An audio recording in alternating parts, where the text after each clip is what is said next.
Camarades d'Afrique, pays du Mali, mes chers frères et sœurs, très bonne nouvelle. Le Mali devient le 5e pays producteur de lithium au monde. Le lithium qu'on prend pour fabriquer batteries électriques là, batteries des véhicules électriques là, batteries des téléphones là, batteries des ordinateurs portables, batteries des aspirateurs et tout là. Chers camarades d'Afrique, le Mali devient le 5e pays au monde. Et le premier en Afrique avec le gisement de Goulamina. Chers camarades d'Afrique, je vous demande d'écouter attentivement cette vidéo. Après, bien entendu, bon, on est comme d'hab, on va décortiquer. On est parti, chers camarades d'Afrique. L'un des acquis importants de la transition est l'usine de lithium de Goulamina dans le cercle de Yanfolila. Elle débute sa production au mois d'août pour une capacité annuelle de 2,5 millions de tonnes de minerais. Le volume de l'investissement s'élève à près de 200 milliards de francs CFA. La renégociation du contrat de cette mine et l'application des dispositions du nouveau code minier ont permis d'augmenter la part de l'État et des nationaux de 20 à 35%. La société a ouvert exceptionnellement ses portes à la télévision nationale. Film d'une journée de visite sur un chantier futuriste avec Broma Traoré et Abdoulaye Diarra.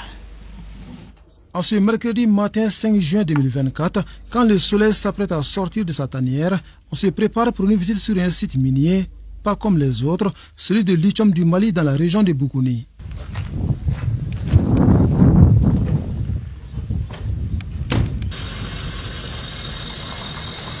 « 65 km séparent la ville de Boukouni et Goulamina, le village qui abrite l'important projet.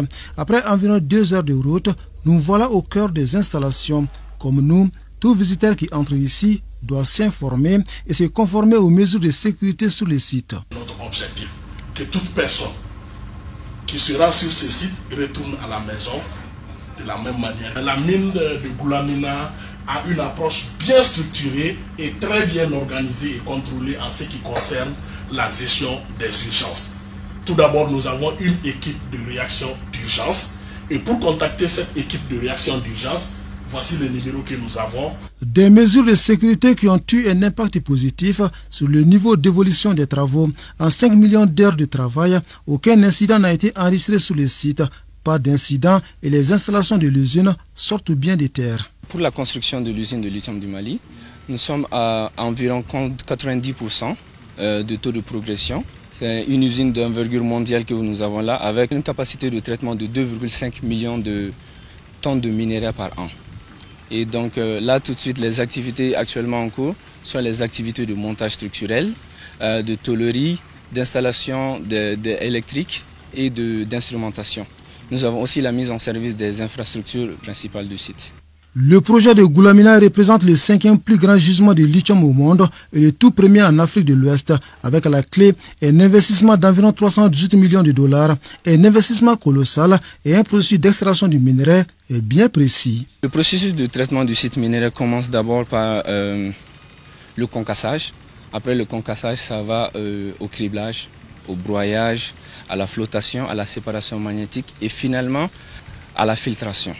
Le lithium du Mali sera exploité à ciel ouvert. Pour ce faire, des méthodes conventionnelles sont utilisées. Un tour à la carrière permet de les comprendre et surtout d'être rassuré. Au niveau de la carrière, ce qui se passe ici, la première des choses, on fait le décapage des arbres d'abord. On va identifier les arbres, les compter et il y a une équipe d'environnement qui vient. On va compter ensemble pour pouvoir reboiser encore. Donc maintenant, quand on fait le décapage, on enlève le stérile. Quand on enlève le stérile, maintenant, il y aura une machine qu'on appelle le bulldozer qui va venir nettoyer une plateforme. Après le nettoyage de la plateforme, maintenant, il y aura les topographes qui vont venir implanter les trous de forage. Donc, comme vous voyez de l'autre côté, on a implanté les trous de forage. Maintenant, les machines vont venir forer. Après le forage, maintenant, il y aura le dynamitage. Après le dynamitage, maintenant, on fait le transport du produit de la fosse vers le rempart, dont les produits seront stockés là-bas pour pouvoir alimenter l'usine. Dans cette carrière, des machines de dernière génération sont à l'œuvre. Elles sont impressionnantes, mais pas seulement. Ces engins pèsent lourd par leur poids et leur coût. Des investissements importants pour une meilleure exploitation du gisement. On a une pelle de 300 tonnes qui coûte 4 milliards de francs CFA et des camions de 100 tonnes aussi. Donc on a 12 camions de 100 tonnes et on a une pelle de 300 tonnes pour le moment. Mais on va avoir quelque chose de 4 pelles au total au final.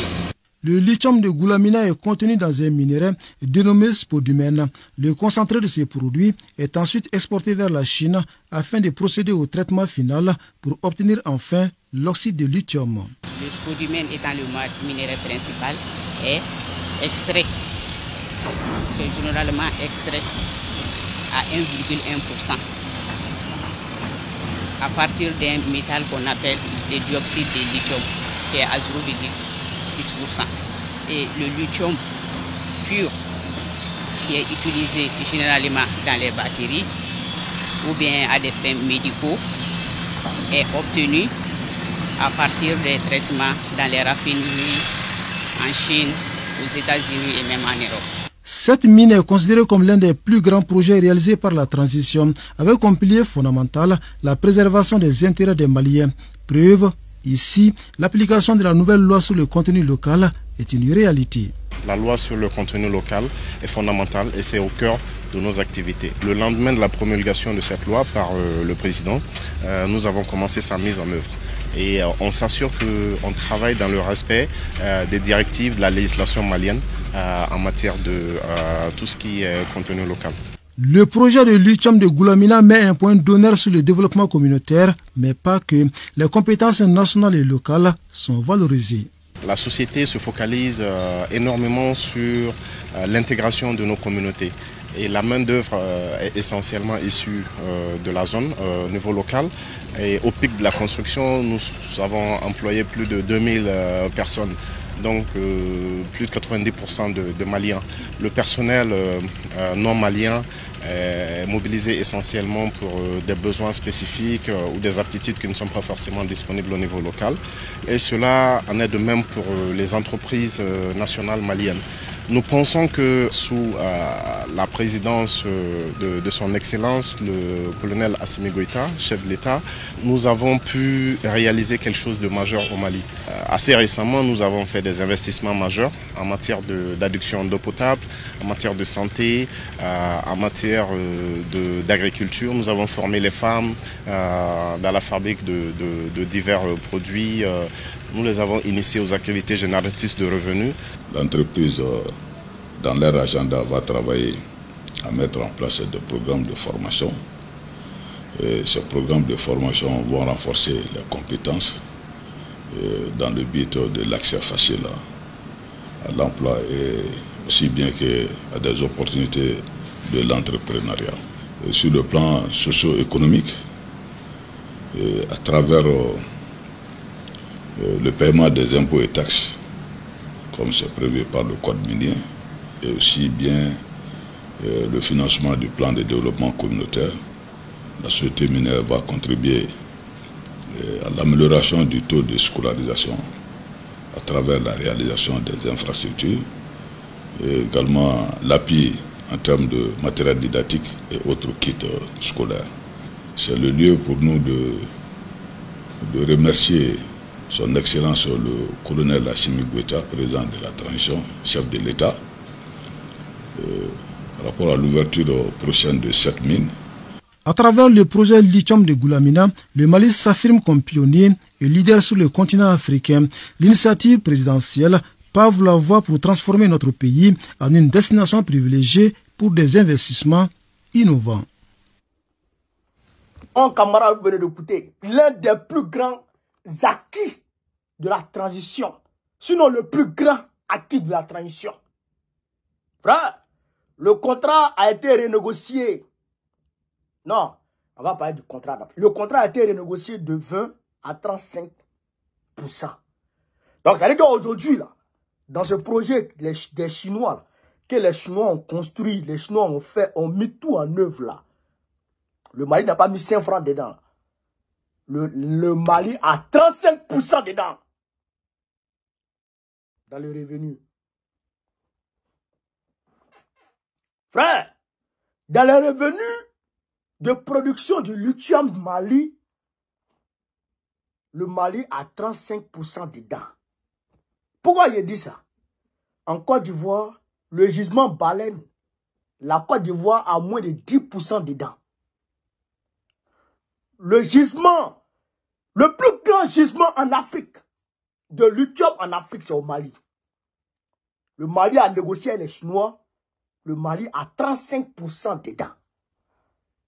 La Côte d'Ivoire, le plus grand gisement de pétrole en Côte d'Ivoire, qui va faire de la Côte d'Ivoire un pays producteur de pétrole, comme aujourd'hui le Sénégal est devenu pays producteur de pétrole, eh bien, la Côte d'Ivoire n'a que... La Côte d'Ivoire a moins de 10% dedans. Alors, le Mali a 35% dedans plus. Pour vous dire que quand on parle de souveraineté, là, ce n'est pas des paroles en l'air. C'est la mise en acte, c'est la mise en œuvre de ce qu'on dit qui est là. Ça n'a rien à voir. Un vassal, un pantin, un pantro et un souverainiste, un panafricaniste, ça fait deux. Et un révolutionnaire, ça fait deux cas. Il dit bravo aux autorités maliennes pour ça. Le lithium, aujourd'hui, est utilisé dans tous les domaines technologiques. On ne peut pas s'en passer du lithium aujourd'hui. Tu ne peux pas t'en passer du lithium, frère. Aspirateurs qu'on voit, vous voyez les aspirateurs, on branche pas là. Les aspirateurs qu'on ne branche pas avec batterie on met en batterie là, c'est lithium. Les batteries externes là, ceux-là, c'est lithium. Même les batteries de smartphones, le lithium est utilisé dedans. C'est utilisé encore en pharmacie pour des médicaments, le lithium. On ne peut pas s'en passer du lithium aujourd'hui, frère. Donc, le Mali se positionne comme un leader mondial de lithium. Avec un investissement de 200 milliards de francs CFA. 200 milliards de francs CFA. Ils ont fait le lithium. Ça crée de l'emploi, ça crée de la valeur ajoutée, ça permet à l'État d'avoir beaucoup d'argent. 200 milliards de francs CFA. La canne, la Côte d'Ivoire a investi près de 1000 milliards dans la canne. C'est-à-dire que pour le vacarme, yé vivé. Pour le yé vivé, le matu vu, l'embellissement cosmétique. 34 000 milliards de dettes. Rien. Zéro. Faut y mailler. D'ailleurs, 200 milliards, ouais, c'est que le Mali est en train de faire. C'est même pas le Mali même qui a dépensé dedans. Les Chinois arrivent, au lieu de leur dire de faire ce genre d'investissement, qui t'en leur dit de faire Stade et BNP. Bon. C'est comment? C'est comment? Si on n'a pas cherché Draman là, les Ivoiriens vont aller se chercher dans l'AES. Au nom de tout ce qu'ils cherchent, le 6 va devenir 9. Au nom de Dieu.